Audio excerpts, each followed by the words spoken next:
Hello and welcome back to my channel. In today's video, I'm going to be giving you my thoughts and feelings on the just announced Movie Masterpiece 8 Megatron and Movie Masterpiece 9 Jazz. These figures have been highly anticipated for months now. With leaks after leaks after leaks, we finally have the official images from Hasbro and Takara in hand now. And in this video, I'll be giving you a detailed look at the official images that we've just got of both Megatron, Jazz, and the special feature that Jazz can do when he can be completely split in half, much like we saw in the movie.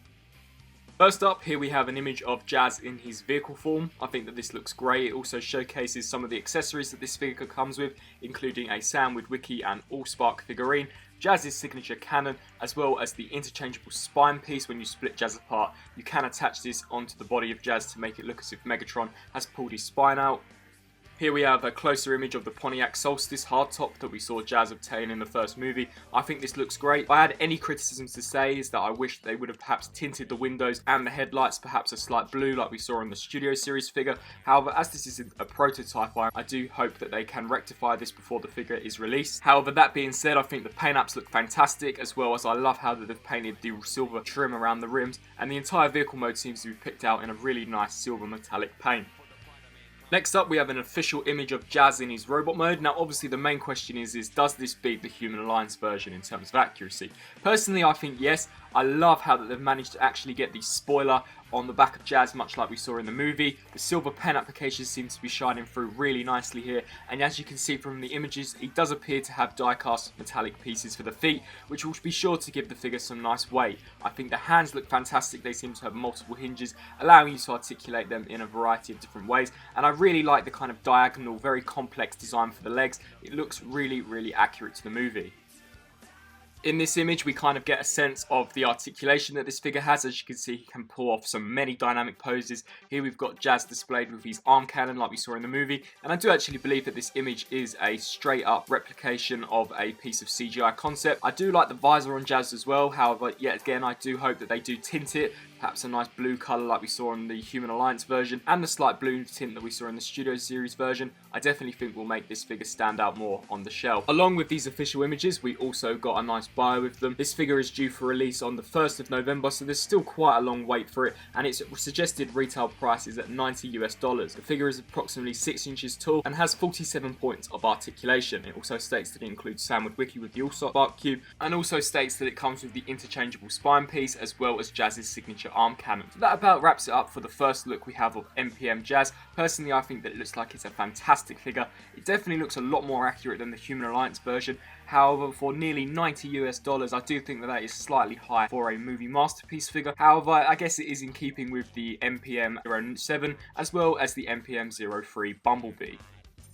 Next up, we have our look at the brand new Movie Masterpiece 2007 Megatron. This figure has to be the standout out of the two Masterpiece releases. We finally have a good figure rendition of the 2007 CGI model. This figure will retail for approximately $160 US, which is a really hefty price point. However, it also states that this figure is 12 inches tall, so will be slightly larger than the MPM-04 Optimus Prime. It also states that he will have approximately 50 steps for conversion, and that he will also contain 43 points of articulation. It states that the figure will have articulated hands as well as a mouth, 40.5 grams of die-cast detailing, a fusion cannon, chain whip, and Allspark accessories. And I think it looks really, really awesome. The details are definitely dead ringer for that Megatron design that we saw in the first movie. I love how they've managed to really streamline this figure, and he seems to be quite tall in terms of proportion, so that is definitely something nice to see. As you can see in this image, I think the head sculpt looks fantastic, and we also seem to have an image of here with his mace undeployed.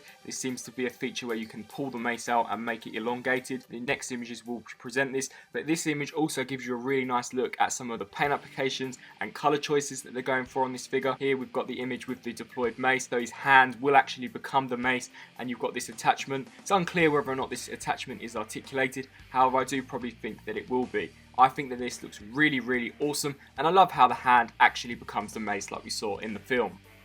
Next up, we have an image with Megatron with his fusion cannon attachment deployed. I think that this also looks absolutely fantastic. It's the dead ringer for where we saw Megatron combine both of his arms in order to form this really awesome fusion cannon. I believe it was only featured in one scene, but it was definitely a really cool scene, and I remember it blasting Optimus into the side of the building. Here it looks really cool. As you can see, it's very long and the proportions seem great, and it really does look very accurate. A marked improvement over the 2007 Leader Class Megatron, which had a spring-loaded gimmick for its fusion cannon.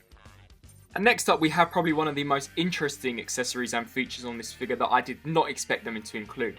As you can see, the chest section of Megatron can actually be removed, and you can peg the Allspark Cube into the chest. They seem to have moulded this transparent red plastic to make it look as if though the Megatron's body has been singed and burned by the Allspark, much like we saw Megatron meet his demise in the first movie. This is a great inclusion and will definitely allow fans to position and pose their figures in a variety of different ways, and recreating that famous scene at the end of the movie. I think that this is a great inclusion by Hasbro and Takara, and further elevates the play factor as well as the accuracy factor that this figure brings to the table.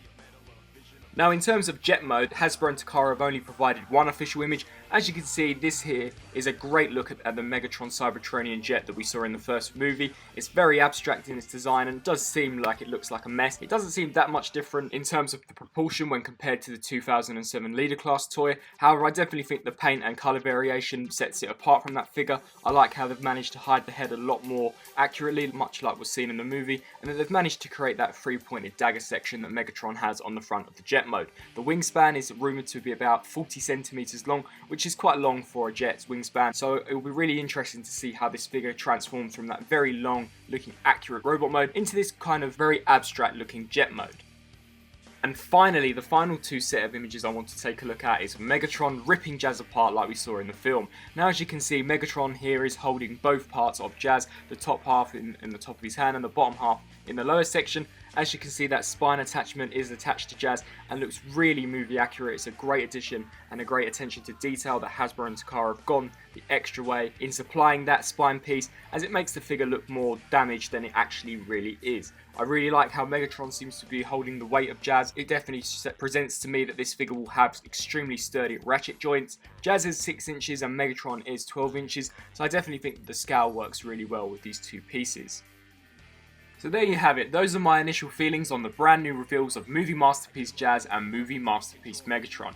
As I stated earlier, Megatron is due for release on September 1st of this year, and with Jazz released 2 months after that on November 1st. So it's still quite a long wait for both of these figures. However, I definitely feel that they will be worth the wait. Jazz looks extremely movie accurate to what we see in the film, and I really do love the playability of separating the figure. I also like the variety of accessories that he comes with, and whilst the sandwich wiki is not really a necessity, it is still nice to get that and will look nice upon display. Of course, the Movie 1 Megatron is by far the standout of them all. I think that the head sculpt looks absolutely fantastic. The robot mode is the most accurate rendition of the Movie 1 Megatron that we've ever got. I think the transformation will be extremely involved, especially to turn him into that really accurate looking abstract Cybertronian jet. And I also love how you can remove the torso section and insert the Allspark Cube into the chest, much like we saw in the movie. I also love that he actually comes with the mace that we see in the film, and it also does seem to be retractable and form out of his arm, which looks really cool. I love the fusion cannon, as I stated. The fact that you can merge both of the arms together,